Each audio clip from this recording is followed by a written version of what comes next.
favorite food is broccoli. I eat it every day. There isn't any other food that makes me feel this way. It makes me feel so healthy. It makes me look so cute. But mostly I like broccoli because it makes me Friendship Poems by author unknown.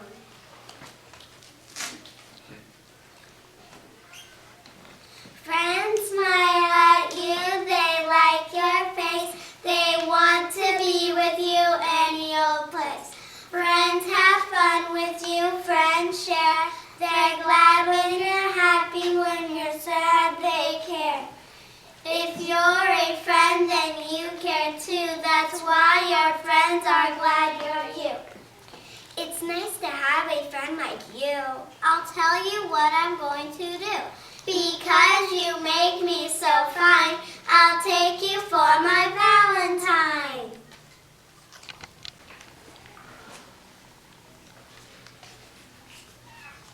Hi, my name is Jenna. My poem is Basketball is My Favorite Sport by Ken Nesbitt. Basketball is my favorite sport. I dribble up and down the court. The ball goes bouncing off my toes and beats the teacher on the nose. He stumbles back and grabs his nose. He hits the wall and down he goes. The other players stop and stare. They never heard the teacher swear. With no one playing anymore, I grab the ball, I shoot, I score. I love this game, it's so much fun.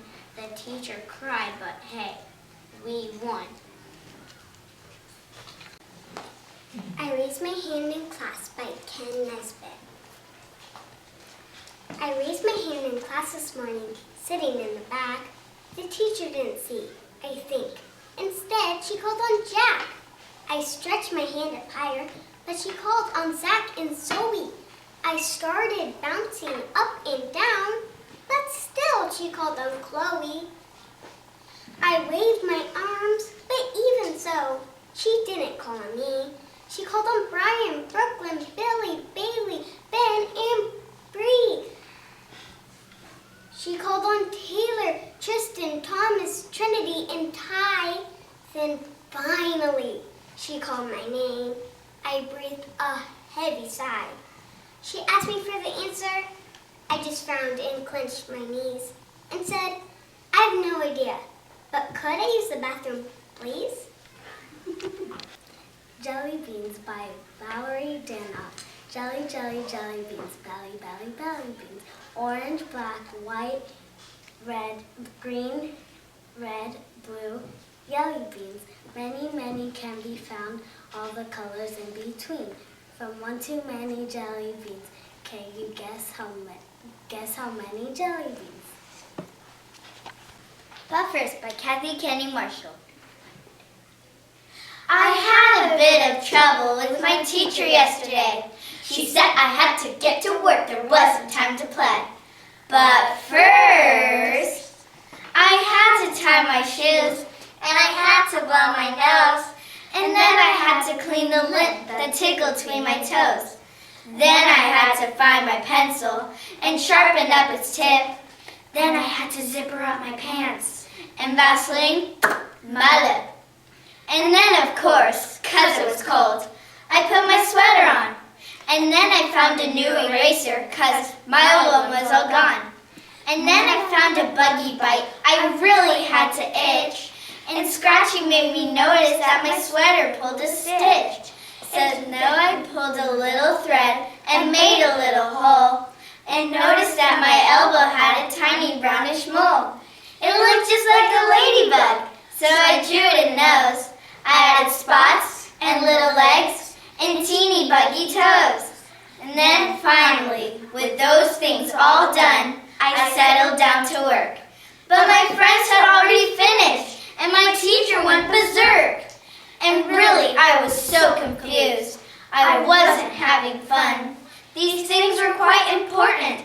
They were just begging to be done. So now it's time for science. We're on what page? 94?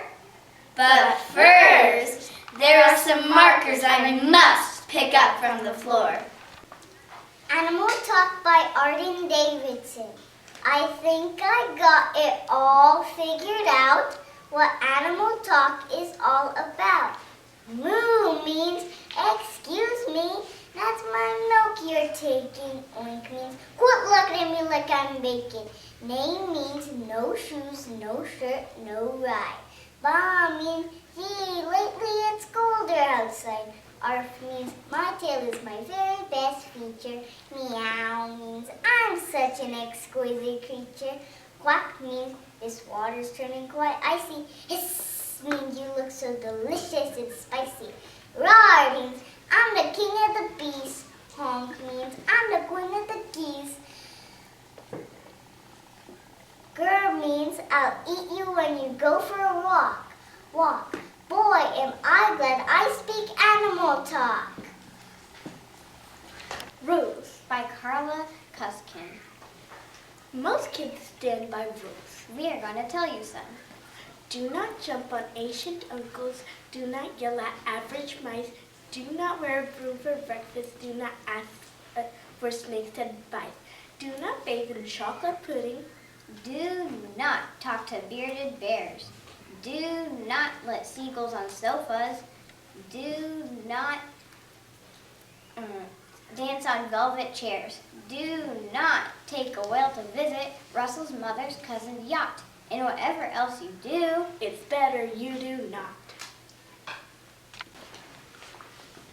have you ever had one of those days when you just don't feel like doing anything? As a matter of fact, yes. Doesn't everybody have one of those days? Well, yes. We are presenting the poem Sick by Shel Silverstein. I cannot go to school today, said little Peggy Ann McKay. I have the measles and the mumps, a gash, a rash, and purple bumps. My mouth is wet, my throat is dry. I'm going blind in my right eye. My tonsils are as big as rocks. I counted 16 chicken pox. And there's one more, that's 17. And don't you think my face looks green? My leg is cut, my eyes are blue. It might be instamatic flu. I cough and sneeze and gasp and choke. I think my left leg is broke. My hip hurts when I move my chin. My belly button's caving in. My back is wrenched, my ankle sprained. My appendix pains each time it rains. My nose is cold, my toes are numb. I have a sliver in my thumb. My neck is stiff, my spine is weak. I hardly whisper when I speak. My tongue is filling up my mouth. I think my hair is falling out. My elbows bent, my spine ain't straight. My temperature is 108. My brain is shrunk, I cannot hear. There is a hole inside my ear. I have a hangnail, and my heart is, what? What's that? What's that you say? You say that today is Saturday. Goodbye, I'm going out to play. Have you ever been in a rotten mood? Well, today we are. Let us tell you a rotten poem about it. I'm in a really rotten mood by Shel Silverstein. I'm in a rotten mood. I'm in a really rotten mood. I'm feeling cross. I'm feeling mean. I'm as jumpy as a jumping bean. I have an awful attitude. I'm in a really rotten mood. I'm in a snit. I'm in a stew. There's nothing I could care to do except sit all by myself and brood. I'm in a really rotten mood. You better stay away from me because I'm in a really rotten mood. The Power of Family by Anthony Smith. Family is heaven sent from our Father above, bonded by the power of love. No matter what, family has each other's back when push comes to shove. Family is understanding, never demanding, all for one and one for all. I will never leave you alone standing. Family is one in itself, my love love is your love, your pain is my pain, my wealth is your wealth. I promise to never leave you by yourself. Family is the strongest team, the strongest unit. If love could be visualized, family would be the blueprint. Family is forgiveness and patience. It's sweeter than the sweetest fragrance. The power of family is a reflection of God's compassion and magnificence. Family is never turning our back and never shames, lending my helping hand and not a finger pointing the blame. No matter what, a family bond can never be broken. Even through a nuclear explosion, if one of us lives, we all live. Forever to eternity. We are family. My father, my mother, my sisters, and me. Gorilla by Shel Silverstein.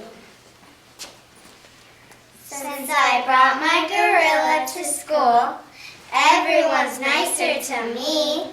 The teacher's more pleasant, the kids bring me presents, the principal serves me bread, muffins, and tea. If I'm tardy, they say, oh, don't worry. If I'm absent, they don't give me a hoot. If my desk is a mess, or I'm sloppily dressed, or I snooze on my desk, or I cheat on a test, they say, isn't that cute? If I don't know my lessons, I just take a guess. And whatever I guess, the teacher screams out, that's right! And Big Bully Slick has been staying home sick, afraid that I'll trick him right into a fight. I'm welcome to munch upon anyone's lunch, and I was just voted most clever and cool. Though I chew gum and play, my report was all A's since the day I first brought my gorilla to school. Crocodile's Toothache by Shel Silverstein. The crocodile went to the dentist and sat down in the chair. And the dentist said, now tell me, sir, why does it hurt and where? And the crocodile said, I'll tell you the truth. I have a terrible ache in my tooth. And he opened his jaws so wide that the dentist, he climbed right inside. And the dentist laughed, oh, isn't this fun, as he pulled out his teeth one by one. But the crocodile cried, you're hurting me so. Please put down your pliers and let me go. But the dentist just laughed with a ho, ho, ho.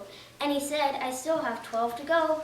Oops, that's the wrong one, I confess. But what's one crocodile tooth? More or less. Then suddenly the jaws went snap, and the dentist was gone, right off the map. And where he went, one could only guess. To north or south or east or west, he left no Freudian address. But what's one dentist, more or less? The Nap Taker by Shel Silverstein. No, I didn't take a nap. The nap took me. Off the bed, out the window, far beyond the sea, to land where sleepyheads read only comic books and lock their naps in iron safe so that they can't get took. As soon as I came to the land, I also came to greet. The people pointed at me, shouting, where's the nap, you thief? They took me to the courthouse. The judge put on his cap. He said, my child, you are on a trial for taking someone else's nap. Yes, you selfish children. You think just of yourselves, and you don't care if the nap you take belongs to someone else. It just so happens that the nap you took without a thought or a care belonged to Bonnie Bolingbroke, who's sitting crying there. You see, she hasn't slept in quite some time. Just see her eyelids flap. She's tired and drowsy and cranky too.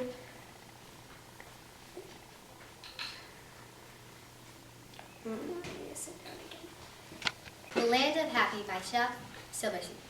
Have you ever been to the Land of Happy, where everyone's happy all day, where they joke and they sing of the happiest things, and everything's jolly and gay? There's no one unhappy and happy.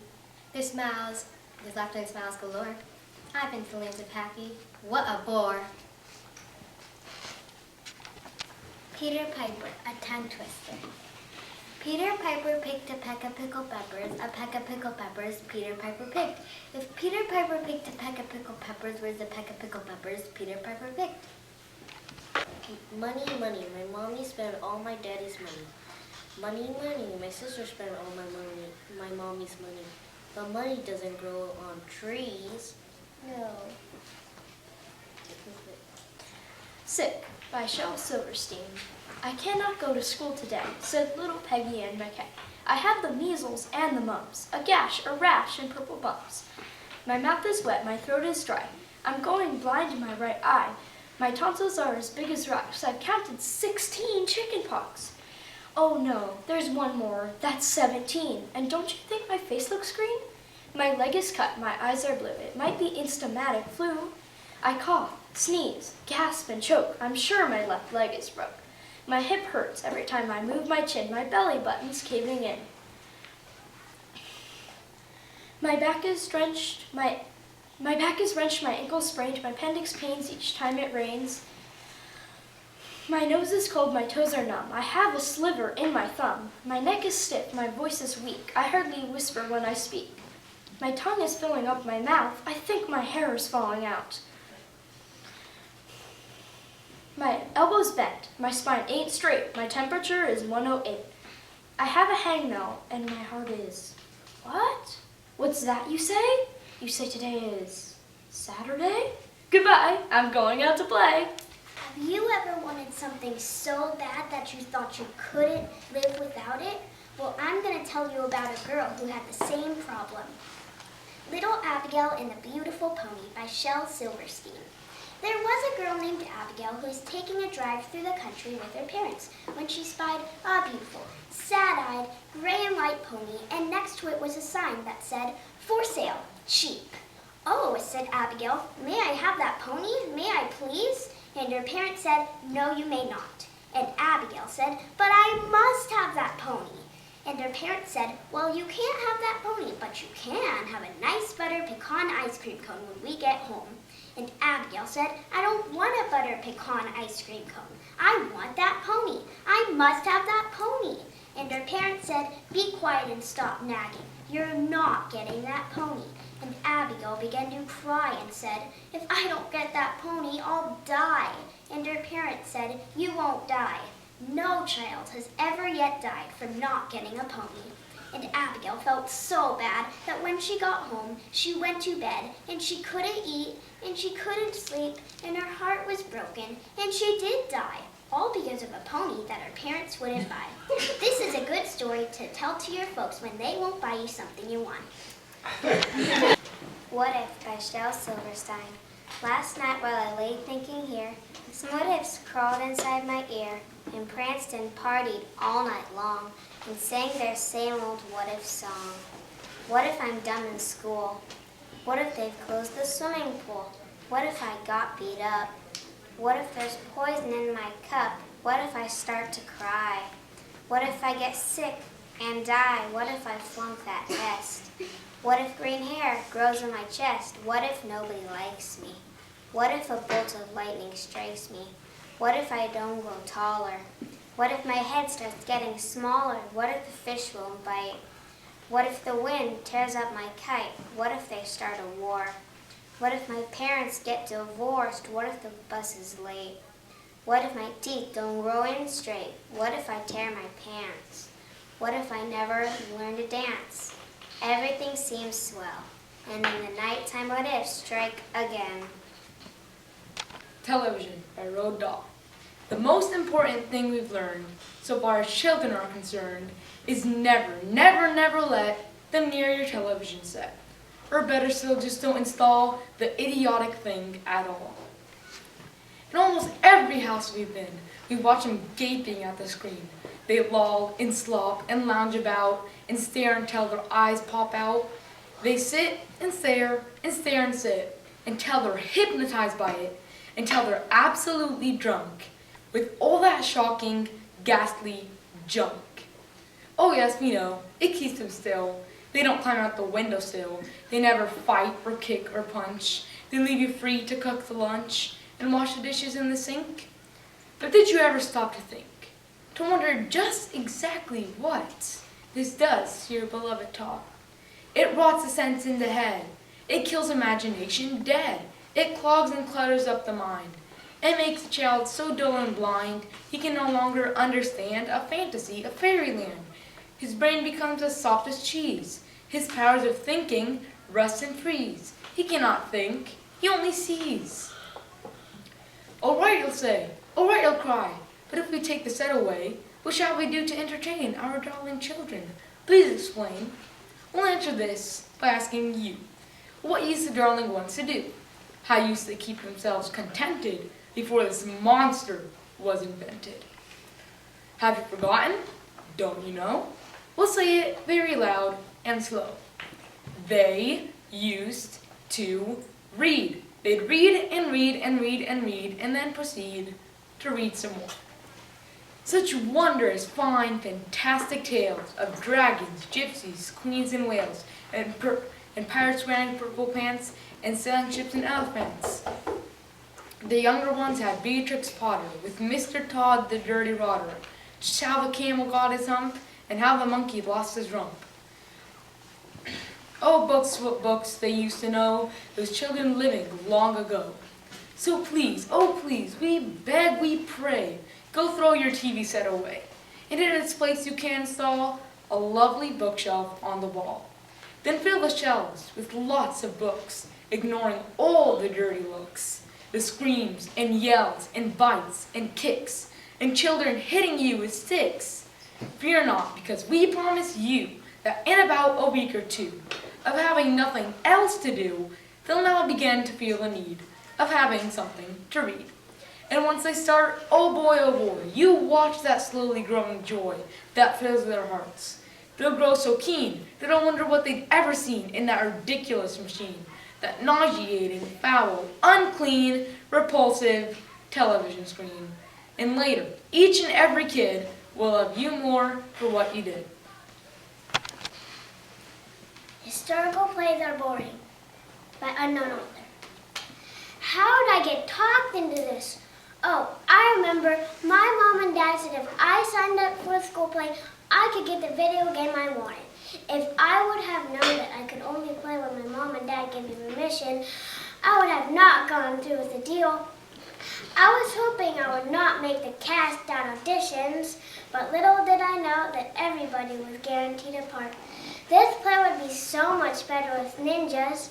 I tried to tell my teacher that we need to add an action to it, like an evil alien army coming down to battle the pilgrims and Indians from control of the earth at the big feast scene. But she wouldn't go for it. She said it wasn't historically accurate. Oh, and the big feast scene is supposed to be peaceful. That's the whole point of the play. Is the whole point of the play people in itchy clothes shoving their faces into the show? Is that the whole point of the play? Seriously? Does she even know what entertainment looks like? It's not surprising since she was probably at the original Thanksgiving. This is even duller than my sister's piano recitals. How would I talked to all the other guys and they were thinking the same thing. That's why we're going to wear our swords under our suits tonight. Oh, Garrett and Ethan have sandwich bags inside their clothing with ketchup so it looked like real blood when they get stabbed. When I give the signal, all the boys from room 9 are gonna go out and do the most wicked battle to the death ever. This is going down as the best Thanksgiving play ever. Just wait. On December 1st, 1955, she sat in the front of a bus in Montgomery, Alabama. A white man ordered her to move to the back. She refused. She was arrested, but she, this strong black woman, started something way bigger than a seat. On a bus, she started a movement, one that changed this country forever. All because someone dared say to her, "Go to the back of the bus, Rosa Parks." Author unknown. Go to the back of the bus, Rosa Parks. Go to the back and stay. No, I won't. I think that's unfair. And I am just way too tired today. But everyone knows the rules, Rosa Parks. Everyone knows if you're black, you cannot eat at white restaurants. And on buses, you sit in the back. So now it's time to move, Rosa Parks. No, I'm not moving at all. I have a voice and I am going to use it. Thousands will hear the call. We're coming to sit with you, Rosa Parks. People black and white. White did say, "We're coming to change America and bring equality here to stay." So here I stand, one girl among many. I speak not for myself, but for all girls and boys. I raise up my voice, not so that I can shout, or for those without a voice, but so that those without a voice can be heard. Those who have fought for their rights, the right to live in peace, the right to be treated with dignity, the right to equality of opportunity, the right to be educated. Dear friends, on the 9th of October 2012, the Taliban shot me on the left side of my forehead. They shot my friends too. They thought that the bullets would silence us, but they failed. And then out of that silence came thousands of voices. The terrorists thought that they would change our aims and stop our ambitions. But nothing changed in my life except this. Weakness, fear, and hopelessness died. Strength, power, and courage was born. I am the same Malala. My ambitions are the same. My hopes are the same. My dreams are the same. Dear brothers and sisters, now it's time to speak up. We want schools and education for every child's bright future. We will continue our journey to our destination of peace and education for everyone. No one can stop us. We will speak for our rights and bring change through our voices. We must believe in the power and strength of our words. Our words can change the world. So let us wage a global struggle against illiteracy, poverty, and terrorism. And let us pick up our books and our pens. They are our most powerful weapons. One child, one teacher, one pen, and one book can change the world. Education is the only solution. Education first. Rainbow Magic by author unknown. Around the warlocks my magic cowers. I seem so weak against their powers. Whenever I battle them, I sometimes get stuck. I'm just a girl with lots of bad luck. The goblins are about to change my ways. They'll bring an end to my unlucky days. They'll steal a coin, a shamrock, and a hat. Then I'll be lucky. Imagine that! With the little warlock's lucky pieces, my magic power only increases. My chilling spells will be so strong, I'll take over the land before too long. Life is like a roller coaster by Louis Bunting. Life is like a roller coaster, you don't know where it ends. There's ups and downs and lefts and rights and so many bends. Sometimes it's steady and easy going, sometimes it's swift and fast. Sometimes it's really hard to breathe and sometimes you have a blast. Your friends act as a safety bar and keep you strapped in tight, especially once you get to the top and plummet from a height. You smile, you cry, you gasp for air, your heart comes to a stop. You climb and finally you get up to the top, then you fall back down much faster than before, and nothing seems to stop you from crashing to the floor. Just smile and laugh and get on with life, for you don't know when it ends. And you'll get through the ups and downs and all the little bends.